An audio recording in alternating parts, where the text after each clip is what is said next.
మీరందరూ కలిసి ఒక మంచి వ్యక్తిని, రాజకీయాల్లో గౌరవాన్ని కాపాడే వ్యక్తిని, పార్టీని నమ్ముకున్న వ్యక్తిని మీరు ఎన్నుకున్నారు.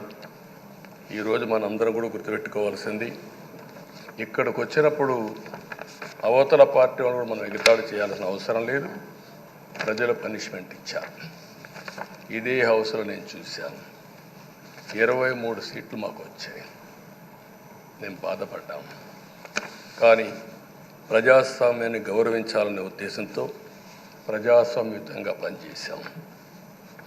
23వ తారీఖు ఎన్నికల రిజల్ట్స్ వస్తే దాన్ని వక్రీకరించి 23వ తారీఖున దేవుడు రాసిన స్క్రిప్ట్ ఇది, మీకు 23 సీట్లు వచ్చాయని మాట్లాడారు.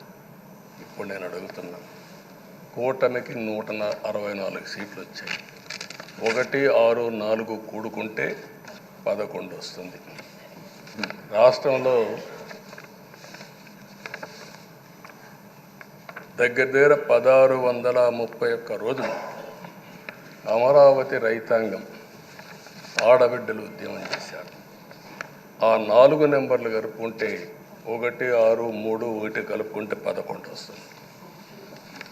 అంటే ఇది కూడా భగవంతుడి స్క్రిప్ట్ అయినా కూడా నేను మాట్లాడడం లేదు, నేను కామెంట్ చేయడం లేదు. ఈరోజు ఉంటే వాళ్ళకు కూడా అర్థమయ్యేది. వాళ్ళు ఉండకుండా పోవడం అనేది వాళ్ళ పిరికితనం తప్ప ఇంకోటి కాదని చెప్పి కూడా నేను మీకు తెలియజేస్తున్నా. అయితే నేను ఇక్కడుండే సభ్యులను కూడా మిమ్మల్ని కోరుతున్నా, మనం ప్రజా సమస్యలపైన దృష్టి పెట్టాలి తప్ప వీళ్ళ మీద కాదని చెప్పి కూడా నేను మీకు తెలియజేసుకుంటున్నాను. ఆ రోజు పవన్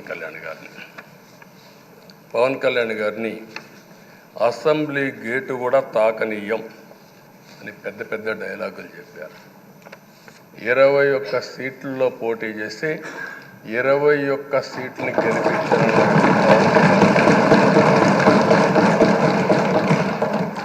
వైనాట్ 175 అని చెప్పి 11 కూడా తెచ్చుకోలేని నాయకత్వం. అంటే ఏ విధంగా మాట్లాడారు అనేదానికి ఇది ఒక ఉదాహరణ. ఆ రోజు పవన్ కళ్యాణ్ గారు చాలాసార్లు, నేను కూడా నాను, బయట చాలామంది అభినందించారు.